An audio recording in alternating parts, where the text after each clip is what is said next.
Okay बच्चों, तो आज का जो टॉपिक है that is related to optical isomers. और ये वाला टॉपिक जो है वो बच्चों को बहुत ज्यादा परेशानी क्रिएट करता है। क्यों? क्योंकि ये वाला टॉपिक समझने के लिए पहली बात तो 3D इमेजिनेशन की बहुत ज्यादा जरूरत पड़ती है।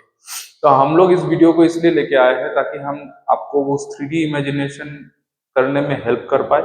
कभी कभार ऐसा होता है कि कुछ बच्चों का 3D इमेजिनेशन इस उम्र में ग्रो नहीं करता है, तो घबराने की कोई बात नहीं। हम लोग एक तरीका निकालेंगे जिस तरीके से बिना 3D इमेजिनेशन से भी हम इस क्वेश्चंस को सॉल्व कर पाएंगे। मोस्टली मुझे ये ऑर्गेनिक में ऐसा एक टॉपिक लगता है जिस टॉपिक को डील करने के लिए बच्चों को काफी ज्यादा परेशानी फेस करना पड़ता है।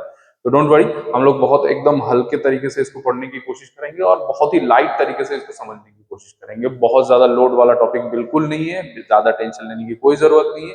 बस आप इस वीडियो में बरकरार रहिए, इस वीडियो में आप गो थ्रू कीजिए the way I am going.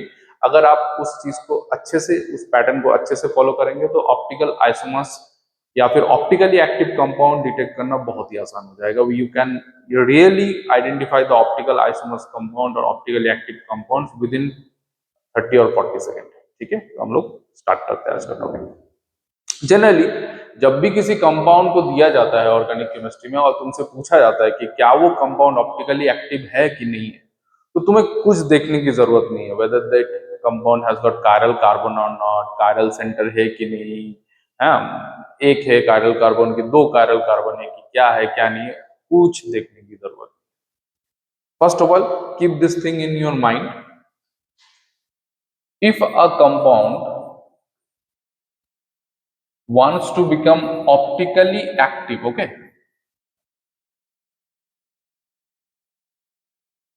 then it should neither have plane of symmetry nor it should have center of symmetry. That's all. अगर किसी पर्टिकुलर कंपाउंड में प्लेन ऑफ सिमेट्री और सेंटर ऑफ सिमेट्री दोनों चीज missing है तो फिर वो कंपाउंड ऑप्टिकली एक्टिव होगा। And this is the only condition you need to specify whether the compound is optically active और नॉट। इसके अलावा कोई भी परम्यूटेशन या कॉम्बिनेशन होता है तो फिर कंपाउंड ऑप्टिकली एक्टिव नहीं होगा। बट जो सबसे पहला क्वेश्चन माइंड में आता है कि सर प्लेन ऑफ सिमेट्री और सेंटर ऑफ सिमेट्री क्या है, तो पहले प्लेन ऑफ सिमेट्री क्या है, कैसे प्लेन ऑफ सिमेट्री को ढूंढते हैं, फिर सेंटर ऑफ सिमेट्री क्या है, कैसे सेंटर ऑफ सिमेट्री को ढूंढते हैं, और फिर कोई भी कंपाउंड हमें दे दिया जाएगा तो हम प्लेन ऑफ सिमेट्री ढूंढने की कोशिश करेंगे। अगर प्लेन ऑफ सिमेट्री नहीं मिल रहा है तो अगला चीज जो करेंगे वो क्या करेंगे, सेंटर ऑफ सिमेट्री ढूंढने की कोशिश करेंगे। अगर सेंटर ऑफ सिमेट्री नहीं मिल रहा है तो कंपाउंड को ऑप्टिकली एक्टिव डिक्लेयर करेंगे। अगर ऐसा कुछ नहीं हो रहा है तो फिर उसको क्या डिक्लेयर करना पड़ेगा, ऑप्टिकली इनएक्टिव। इसका मतलब ऑप्टिकली एक्टिव होने के लिए तुम्हारे पास यही एक कंडीशन है। अगर ऑप्टिकली इनएक्टिव होना है तो all this cases are feasible, कि तुम्हें प्लेन ऑफ सिमेट्री मिल जा रहा है, सेंटर ऑफ सिमेट्री मिल जा रहा है, प्लेन ऑफ सिमेट्री मिल रहा है, सेंटर ऑफ सिमेट्री नहीं मिल रहा, प्लेन ऑफ सिमेट्री नहीं मिल रहा है और सेंटर ऑफ सिमेट्री मिल रहा है। तो ये जो सारे कंडीशन है, ये सारे कंडीशन किसके हैं, ऑप्टिकली इनएक्टिव होने के कंडीशन। तो फिर इतना लोड क्यों लेना है, मुझे बस ये ध्यान में रखना है कि भाई मुझे कंपाउंड मिला है, उस कंपाउंड में मैं प्लेन ऑफ सिमेट्री ढूंढने की कोशिश, नहीं मिला कोई बात नहीं। अगला हम जाएंगे कि उस कंपाउंड में सेंटर ऑफ सिमेट्री ढूंढने की कोशिश करेंगे। क्या सेंटर ऑफ सिमेट्री मिला, नहीं मिला, कोई बात नहीं, इसका कंपाउंड ऑप्टिकली एक्टिव। इसके अलावा जो भी परम्यूटेशन कॉम्बिनेशन आ रहा है सब में मुझे कंपाउंड को क्या डिक्लेयर करना है, इनएक्टिव डिक्लेयर। तो हमारा पूरा फंडा जो है वो किसके ऊपर टिका हुआ है, plane of symmetry. First we will deal with plane of symmetry. ठीक है, तो प्लेन ऑफ सिमेट्री जो है वो क्या है, प्लेन ऑफ सिमेट्री जो है it is an imaginary plane. एक इमेजिनरी प्लेन है जो मॉलिक्यूल को क्या करता है, दो इक्वल हाफ में डिवाइड करता है, और वो दोनों इक्वल हाफ जो है वो एक दूसरे के क्या होने चाहिए, मिरर इमेज होने चाहिए। Every point is important. What is plane of symmetry? Plane of symmetry is a plane जो मॉलिक्यूल को क्या करेगा, दो हाफ में डिवाइड करेगा। It will divide the molecule in two equal half, वहां पे खत्म नहीं हुआ। And those two equal halves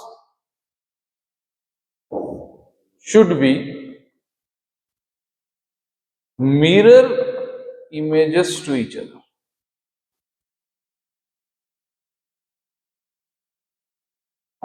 ये दो पॉइंट अपने माइंड में रखोगे तो प्लेन ऑफ सिमेट्री ढूंढना बहुत ही आसान हो जाएगा। मतलब एक मॉलिक्यूल के अंदर एक प्लेन चाहिए, वो प्लेन उस मॉलिक्यूल को कितने पार्ट में डिवाइड करना चाहिए, दो पार्ट में डिवाइड करना चाहिए, और वो दोनों ही पार्ट एक दूसरे के क्या होने चाहिए, mirror image. That's all, that will be your plane of symmetry. तो एक एग्जांपल के थ्रू समझने की कोशिश करते हैं, I think that will be much more convenient. अभी देखो हम लोगों ने यहाँ पे टर्टरिक एसिड लिया है। किस तरह का tartaric acid? Meso tartaric acid. अगर तुम कंपाउंड के स्ट्रक्चर को ध्यान से देखोगे तो तुम देखो, यहां से अगर मैं एक प्लेन चलाता हूं, राइट, अगर मैं यहां से एक प्लेन चलाता हूं तो वो प्लेन देखो पूरे मॉलिक्यूल को दो हाफ में डिवाइड कर रहा है। यहाँ पे एक हाफ है और यहाँ पे एक हाफ है। ध्यान से देखो, दोनों हाफ एक दूसरे की क्या है, मिरर इमेज है। तो ये जो येलो लाइन है, इस येलो लाइन को मैं क्या बोल सकता हूँ, प्लेन ऑफ सिमेट्री बोल सकता हूँ। That means this compound is having a plane of symmetry. उसी का एक 3D इमेज मैंने यहाँ पे बना रखा है, देखो ध्यान से। ये तुम्हारा सेकेंड कार्बन है, ये तुम्हारा थर्ड कार्बन है, ये तुम्हारा फर्स्ट कार्बन और ये तुम्हारा फोर्थ कार्बन। देखो मिला के, this is first, this is second, this is third and this one is fourth. First और फोर्थ में तुम्हारे पास क्या है, एसिड है। देखो फर्स्ट में भी एसिड है, फोर्थ में भी एसिड। देखो सेकेंड कार्बन में एक हैंड में हाइड्रोजन है और एक हैंड में क्या है, OH है। सेकेंड कार्बन में एक हैंड में हाइड्रोजन है, एक हैंड में क्या है, OH। थर्ड कार्बन में भी एक हैंड में OH है और एक हैंड में क्या है, हाइड्रोजन है। थर्ड कार्बन में एक हैंड में OH है और एक हैंड में क्या है। यहाँ पे बीच में अगर मैं एक प्लेन चला रहा हूं तो देखो ये तुम्हारा प्लेन है जो मॉलिक्यूल को दो इक्वल हाफ में डिवाइड कर रहे हैं और दोनों एक दूसरे के क्या है, mirror images. Hence this mesotartaric acid is having the plane of. तो कोई भी कंपाउंड तुम्हें दे दिया जाए तो उस कंपाउंड में तुम्हें क्या करना है, पहले उस कंपाउंड को इस तरीके से तोड़ना है ताकि वो दो इक्वल हाफ में डिवाइड हो जाए। एक बार वो दो इक्वल हाफ में डिवाइड हो जाएगा तो उसके बाद तुम्हें देखना है कि वो दोनों इक्वल हाफ जो है वो एक दूसरे के मिरर इमेज है कि नहीं। अगर वो एक दूसरे के मिरर इमेज है तो इसका मतलब वो plane of.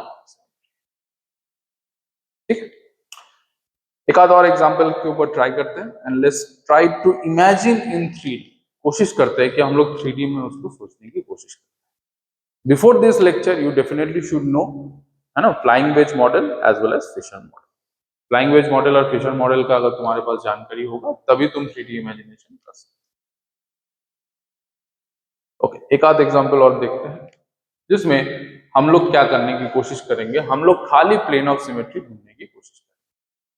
What is plane of symmetry? It is a plane which divides the molecule into two equal halves, और वो दोनों इक्वल हाफ जो है वो एक दूसरे के क्या है, मिरर इमेज। इतने सीधा स्थिति हिंदी भाषा में कि भाई एक मॉलिक्यूल को डिवाइड करो दो पार्ट में और वो जो दोनों हाफ है वो दोनों हाफ एक दूसरे के क्या होने चाहिए, मिरर इमेज। इतना ही अपने माइंड में रखो बस, और कुछ रखने की जरूरत नहीं। अच्छा, पहला कंपाउंड अगर तुम देखोगे तो पहले कंपाउंड में क्या है कि एक साइक्लोप्रोपेन है और दोनों साइड में क्या है, क्लोरीन, और दोनों ही क्लोरीन क्या है, बेच में। तो अगर मान लो कि मैं यहां से एक प्लेन चलाता हूं, ध्यान से देखो, एकदम बीच में से अगर मैं प्लेन चला रहा हूं तो ट्राइंगल को दो पार्ट में डिवाइड कर रहे हैं और दोनों क्लोरीन को भी डिवाइड कर रहे हैं, isn't it?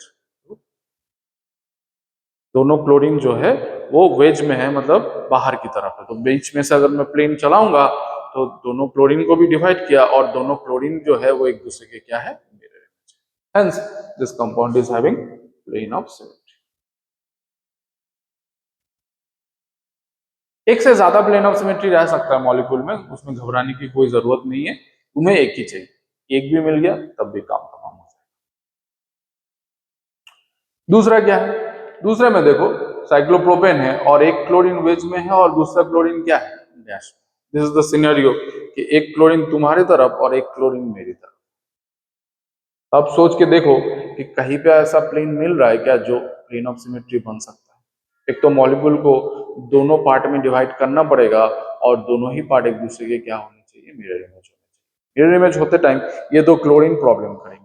क्यों? क्योंकि एक क्लोरीन सामने की तरफ है और एक क्लोरीन क्या है, इस वजह से इस कंपाउंड में तुम्हें क्या नहीं मिलेगा, प्लेन ऑफ सिमेट्री। ठीक है। तीसरा वाला कंपाउंड देखो, तीसरे वाले कंपाउंड में क्या हो रहा है, दोनों ही क्लोरीन जो है वो क्लोरीन डैश में, दोनों ही क्लोरीन डैश में होने का मतलब है कि दोनों ही क्लोरीन जो है वो पीछे की तरफ है। ये नीचे का लाइन मान लो और ये दोनों क्लोरीन पीछे की तरफ है। दोनों ही क्लोरीन अगर पीछे की तरफ है तो मैं अगर बीच में से प्लेन चलाता हूं तो वो देखो मॉलिक्यूल को डिवाइड कर दे रहा है, एज वेल एज मॉलिक्यूल जो दो पार्ट में डिवाइड हुआ वो दोनों ही एक दूसरे के क्या है, मिरर इमेज है। Hence this is your plane of symmetry. तो इस तरीके से हम प्लेन ऑफ सिमेट्री को क्या कर सकते हैं, डिफाइन कर सकते हैं। एक दो और एग्जांपल में भी ट्राई करते हैं। अभी मैंने साइक्लोप्रोपेन की जगह पे क्या यूज किया है, साइक्लोब्यूटेन यूज किया है। यहाँ पे देखो बहुत ही बढ़िया से मॉलिक्यूल जो है वो दो पार्ट में डिवाइड हो जा रहा है और दोनों एक दूसरे के क्या है, mirror image. Hence this is also plane of. Just ध्यान से देखो, ऐसे मान लो कि दो कॉर्नर है, दोनों कॉर्नर पे क्लोरीन जो है वो बाहर की तरफ, तो बीच में से जो लाइन जा रहा है वो रेक्टेंगल को तो डिवाइड कर ही रहा है, एज वेल एज दोनों क्लोरीन को डिवाइड करके भी दोनों क्लोरीन को एक दूसरे के मिरर इमेज पे रखा हुआ है। Hence this is your plane of. Even sixth में भी देखो काफी इजीली आ जा रहा है, क्योंकि दोनों क्लोरीन पीछे की तरफ है तो प्लेन ऑफ सिमेट्री यहां पे आ जाए। Now the question comes, what about the fifth one? क्या उसमें प्लेन ऑफ सिमेट्री है? नाउ क्या हुआ है कि तुम लोगों का माइंड जो है वो ट्राइंगल के साथ खेलते खेलते ऐसा कर चुका है कि वो तुम्हें लग रहा है कि ट्राइंगल के साथ जो हुआ है वो शायद रेक्टेंगल के साथ भी होगा, या साइक्लोप्रोपेन के साथ जो हुआ है वो शायद साइक्लोब्यूटेन के साथ भी होगा। शायद इसमें प्लेन ऑफ सिमेट्री नहीं होगा, जैसे सेकंड वाला स्ट्रक्चर में प्लेन ऑफ सिमेट्री नहीं था, बट ऐसा नहीं। ध्यान से देखो, अगर मैं यहां से कट करूं तो देखो प्लेन ऑफ सिमेट्री आएगा। अब उस नहीं सर ये तो नहीं दिख रहा है, बता रहा हूं क्यों नहीं दिख रहा है। पहली बात तो ये वाला पार्ट, इसमें तो कोई दिक्कत नहीं है, जो लाइन गया है वो देखो रेक्टेंगल को दोनों पार्ट में डिवाइड कर रहा है, ऊपर वाला पार्ट और नीचे वाला पार्ट, और वो एक दूसरे के क्या है, मिरर इमेज। अब बचा ये वाला क्लोरीन और ये वाला क्लोरीन। पहली बात तो क्लोरीन का मतलब ये नहीं है कि Cl जो है वो हवा में घूम रहा है। क्लोरीन हो, ब्रोमीन हो, आयोडीन हो, या ऑक्सीजन हो, नाइट्रोजन हो, all are actually spherical in shape. पहली बात तो क्लोरीन ऐसा नहीं है, chlorine actually spherical in shape है। ये भी स्फेरिकल इन शेप है, ये भी स्फेरिकल इन शेप है। तो पहली बात तो अगर लाइन ऐसे जाएगा तो स्फीयर को तो दोनों पार्ट में डिवाइड करेगा ही। देखो ऊपर वाला पार्ट और नीचे वाला पार्ट जो है उसको डिवाइड कर दिया, वो दोनों एक दूसरे की क्या है, मिरर इमेज। कुछ नहीं, बस क्लोरीन जो है वो ऐसे है, लाइक दिस। एक क्लोरीन तुम लोगों की तरफ, एक क्लोरीन मेरी तरफ। तो जो प्लेन जो आ रहा है वो सामने से ऐसे आ रहा है, like this, it is coming like this. तो जब वो ऐसे आ रहा है तो सामने वाले स्पेयर को कट करके आया, स्पेयर को कट करने के बाद बीच में जो हमारा साइक्लोब्यूटेन है उसको कट किया, फिर जब पीछे जा रहा था तो पीछे जाते टाइम इस क्लोरीन को भी कट करते हुए, this is also spherical, this is also spherical. तो सामने से आया तो सामने वाले स्पेयर को कट किया, फिर बीच में गया तो साइक्लोब्यूटेन को कट किया, फिर पीछे जब जा रहा है तो पीछे जाते हुए क्लोरीन को भी कट करते हुए निकल जा रहा है। ठीक है, तो this is also your plane of. तो इस तरीके से हम क्या कर सकते हैं, प्लेन ऑफ सिमेट्री को ढूंढ सकते हैं। प्लेन ऑफ सिमेट्री ढूंढना बहुत आसान है, you just need to imagine a bit, तुरंत आ जाएगा ऐसा प्लेन, जो प्लेन तुम्हारे उस मॉलिक्यूल को दो इक्वल हाफ में डिवाइड करेगा, और वो दोनों इक्वल हाफ जो है वो एक दूसरे के क्या होंगे, mirror.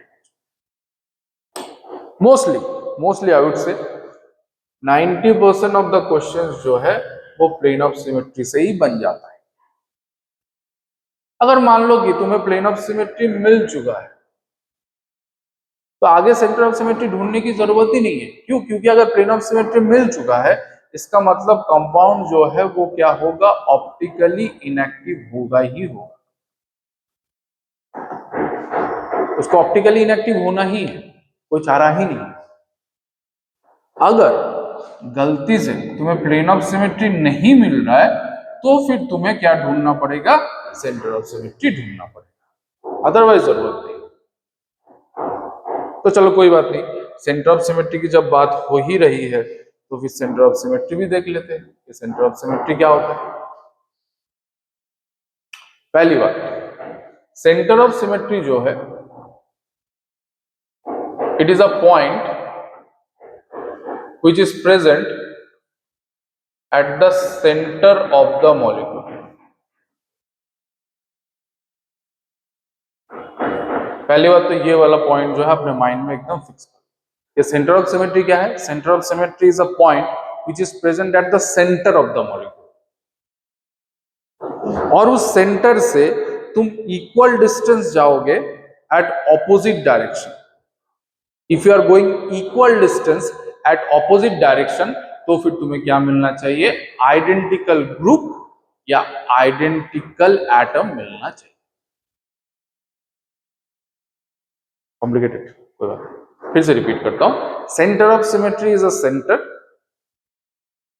which is present is a point which is present at the center of the molecule। और उस पॉइंट से मैं अगर इक्वल डिस्टेंस जाऊं इन ऑपोजिट डायरेक्शन, मतलब जितना डिस्टेंस मैं पीछे की तरफ आ रहा हूं उतना ही डिस्टेंस मुझे आगे की तरफ जाना पड़ेगा, जितना डिस्टेंस मैं लेफ्ट की तरफ जा रहा हूं उतना ही डिस्टेंस मुझे राइट की तरफ जाना पड़ेगा। और जब मैं जा रहा हूं तो जाने के बाद मुझे क्या मिलना चाहिए, या तो आइडेंटिकल ग्रुप मिलना चाहिए या फिर आइडेंटिकल फंक्शनल ग्रुप या फिर एटम मिलना चाहिए। जैसे फॉर एग्जाम्पल देखो यहाँ पे दिया हुआ है, ये तुम्हारा कंपाउंड है। कौन सा कंपाउंड है, पैरा डाइक्लोरोबेंजीन। ठीक है, this is your para dichlorobenzene. इसका सेंटर कहां पे है, यहां पे है।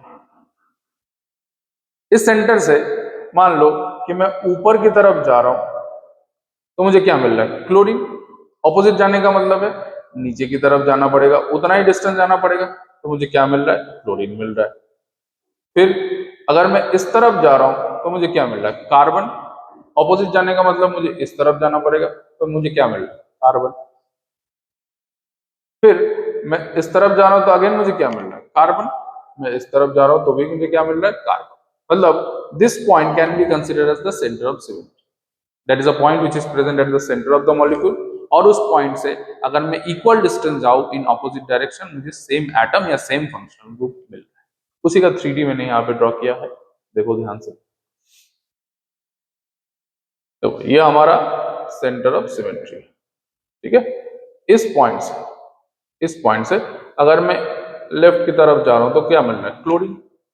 उतना ही डिस्टेंस में राइट की तरफ जा रहा हूं तो मुझे क्या मिल रहा है, क्लोरीन। अगर मैं यहां से ऊपर की तरफ जाऊं तो हाइड्रोजन मिल रहा है। उतना ही डिस्टेंस में इस तरफ जाऊं तो भी मुझे क्या मिल रहा है, हाइड्रोजन मिल रहा है। अगर इस पॉइंट से यहां तक आऊं तो क्या मिल रहा है, कार्बन मिल रहा है। ऑपोजिट साइड में जाऊंगा तो भी क्या मिलेगा, कार्बन मिलेगा। तुम किसी भी डायरेक्शन में जाओ, इक्वल डिस्टेंस जाओ, ऑपोजिट डायरेक्शन में जाओ, तुम्हें आइडेंटिकल ग्रुप या आइडेंटिकल एटम मिलेगा। Hence this can be considered as centre of. तो तुम्हें प्लेन ऑफ सिमेट्री मान लो कि किसी भी कंपाउंड में नहीं मिला, तो अगला टास्क ये है कि तुम्हें मॉलिक्यूल में सेंटर ऑफ सिमेट्री ढूंढना पड़ेगा। अगर सेंटर ऑफ सिमेट्री मिल जा रहा है तो इसका मतलब कंपाउंड जो है वो ऑप्टिकली एक्टिव नहीं है। अगर गलती से नहीं मिल रहा है तो इसका मतलब कंपाउंड ऑप्टिकली एक्टिव हो जाए। तो एक आध और एग्जाम्पल करते हैं जिसमें हम लोग सेंटर ऑफ सिमेट्री को समझने की कोशिश करें। तो देखो पहला वाला जो मॉलिक्यूल है, पहले वाले मॉलिक्यूल में पहली बात तो तुम्हें सेंटर में पॉइंट करना पड़ेगा। यहां पे मैंने पॉइंट कर दिया। इक्वल डिस्टेंस जाना है, ऑपोजिट डायरेक्शन पे जाना है। मान लो कि मैं ऊपर की तरफ जा रहा हूं तो मुझे क्या मिल रहा है, कार्बन। उतना ही डिस्टेंस अगर मैं नीचे की तरफ जाऊंगा तो मुझे तो कुछ मिल ही नहीं रहा। मिल रहा है क्या, नहीं मिल रहा है ना। अगर नहीं मिल रहा है तो इसका मतलब इसमें सेंटर ऑफ सिमेट्री नहीं है। इतना ही। दूसरा ये तुम्हारा सेंटर है, ऊपर की तरफ जा रहे हैं तो क्या मिल रहा है, कार्बन मिल रहा है। नीचे की तरफ जा रहा है तो क्या मिल रहा है, कार्बन मिल रहा है। अच्छी बात है। खाली एक डायरेक्शन में जाने से हो रहा है तो फिर मैं उसको सेंटर ऑफ सिमेट्री डिक्लेयर नहीं कर सकता, बाकी भी देखना पड़ेगा। जैसे यहां से मैं इस तरफ जा रहा हूं तो मैं ऊपर की तरफ जा रहा हूं तो क्या मिल रहा है मुझे, क्लोरीन मिल रहा है। अगर मैं ऑपोजिट जाऊं मतलब मुझे नीचे की तरफ जाना है, डैश की तरफ जाना है, तो फिर मुझे क्या मिल रहा है, अगेन क्लोरीन मिल रहा है, राइट। अगर तुम एक पॉइंट से वेज की तरफ जाओ मतलब क्या, आगे की तरफ जा रहे हो तो क्या मिल रहा है, क्लोरीन मिल रहा है। अब उसी पॉइंट से उल्टा जाने का मतलब क्या, पीछे की तरफ जाना पड़ेगा, पीछे की तरफ भी जा रहा हूं तो क्या मिल रहा है मुझे, क्लोरीन मिल रहा है। इसका मतलब इसमें सेंटर ऑफ सिमेट्री, ये सारा चीज देखना पड़ेगा, ठीक है। अच्छा, नीचे वाला कंपाउंड शायद सेम हो गया, मैं थोड़ा इम्प्रोवाइज कर देता हूँ। ये वाला क्लोरीन भी वेज में ही है, ठीक है, ये वाला क्लोरीन भी वेज में। अब देखो, ये तो उसका सेंटर है, ऊपर की तरफ जा रहा है तो कार्बन मिल रहा है, नीचे की तरफ जा रहा है तो कार्बन मिल रहा है। अगर दोनों ही वेज में रहेगा तो आगे की तरफ जा रहा है तो क्या मिल रहा है, क्लोरीन मिल रहा है। उल्टा जाने का मतलब क्या है, तुम्हें पीछे की तरफ जाना पड़ेगा ना। अगर दोनों ही क्लोरीन सामने की तरफ है, मैं सेंटर से आगे की तरफ जा रहा हूं तो मुझे क्या मिल रहा है, क्लोरीन मिल रहा है। अब सेंटर से मैं पीछे की तरफ जा रहा हूं तो पीछे की तरफ तो कुछ है नहीं, क्योंकि क्लोरीन तो इधर में कहाँ है, सामने की तरफ। अगर वो पीछे की तरफ होता तो फिर मुझे मिलता, बट यहाँ पे तो दोनों ही क्लोरीन क्या है, वेज में है। वेज में होने का मतलब है सामने की तरफ। तो अगर इस पॉइंट से मैं आगे की तरफ जा रहा हूं तो क्या मिल रहा है, क्लोरीन मिल रहा है। लेकिन इस पॉइंट से जैसे ही मैं पीछे की तरफ जाऊंगा तो मुझे तो कुछ मिल ही नहीं रहा है, क्योंकि वहां पे क्लोरीन है नहीं, करेक्ट। तो यहाँ पे सेंटर ऑफ सिमेट्री मिसिंग है। तो देखो सेम कंपाउंड है, एक में क्लोरीन वेज में है, एक में क्लोरीन डैश में है, तो उसमें सेंटर ऑफ सिमेट्री है। दोनों ही क्लोरीन अगर वेज में है तो सेंटर ऑफ सिमेट्री मिसिंग। तो कंपाउंड में कौन सा ग्रुप वेज में है, कौन सा ग्रुप डैश में है, ये बहुत मैटर कर जाएगा।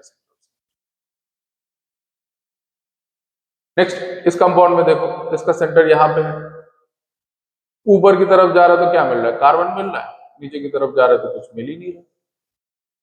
तो इसका मतलब इसमें सेंटर ऑफ सिमेट्री नहीं है। अनसिमेट्रिकल फिगर में सेंटर ऑफ सिमेट्री मिलना पॉसिबल, क्योंकि किसी ना किसी साइड में जाके वो मिस आउट कर देगा एटम। अभी देखो दो कंपाउंड है, एक ट्रांसफॉर्म है और एक सिस फॉर्म है। इस कंपाउंड का सेंटर कहां पे है, यहाँ पे है। लेफ्ट की तरफ जा रहा है तो कार्बन मिल रहा है, राइट की तरफ जा रहा है तो कार्बन मिल रहा है। ऊपर की तरफ जा रहा है तो CH3 मिल रहा है, नीचे की तरफ जा रहा है तो CH3 मिल रहा है। इस तरफ जा रहे तो हाइड्रोजन मिल रहा है, इस तरफ जा रहे तो हाइड्रोजन मिल रहा है। इसका मतलब इसमें सेंटर ऑफ सिमेट्री है। लेकिन जैसे सिस फॉर्म में जा रहे तो देखो यहाँ पे सेंटर है, इस तरफ जा रहे तो कार्बन है, इस तरफ जा रहे तो कार्बन है, ठीक है। लेकिन यहाँ ऊपर की तरफ जा रहे तो क्या मिल रहा है, CH3, उसका ऑपोजिट जा रहा है नीचे की तरफ तो क्या मिल रहा है, हाइड्रोजन। चलोगे, तो इसमें सेंटर ऑफ सिमेट्री। इस तरीके से सेंटर ऑफ सिमेट्री को देखा जाता है। तो हमारा टास्क हमेशा रहेगा, मान लो कि मैं कोई कंपाउंड दे देता हूं तो,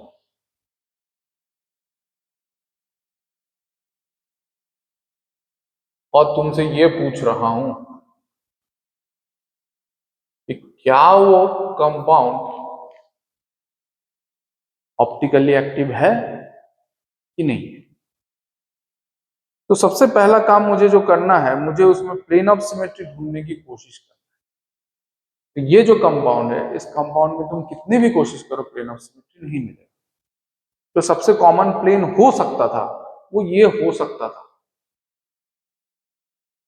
लेकिन इसमें प्रॉब्लम क्या है, वो साइक्लोप्रोपेन को तो डिवाइड कर दे रहा है, लेकिन दोनों क्लोरीन को एक दूसरे का मिरर इमेज नहीं कर पा रहा है। क्यों, क्योंकि एक डैश में है और दूसरा क्या है, वेज में। दोनों एक दूसरे के मिरर इमेज नहीं बन पाएंगे। तो इसका मतलब इसमें प्लेन ऑफ सिमेट्री मिसिंग है। तुम अगर सेंटर ऑफ सिमेट्री की बात करोगे तो ऊपर की तरफ जा रहे हो तो क्या मिल रहा है, कार्बन। बट नीचे की तरफ आ रहे हो तो तुम्हें कुछ मिल ही नहीं रहा है, क्योंकि वहां पे तो फिर इसमें सेंटर ऑफ सिमेट्री भी मिसिंग। तो एक ऐसा कंपाउंड जिसमें प्लेन ऑफ सिमेट्री भी मिसिंग है, सेंटर ऑफ सिमेट्री भी मिसिंग है, वो कंपाउंड क्या होगा, ऑप्टिकली एक्टिव। तुम्हें कुछ देखने की जरूरत नहीं है कंपाउंड में कायरल कार्बन है कि नहीं, तुम बस ये देखो और डिक्लेयर कर दो कि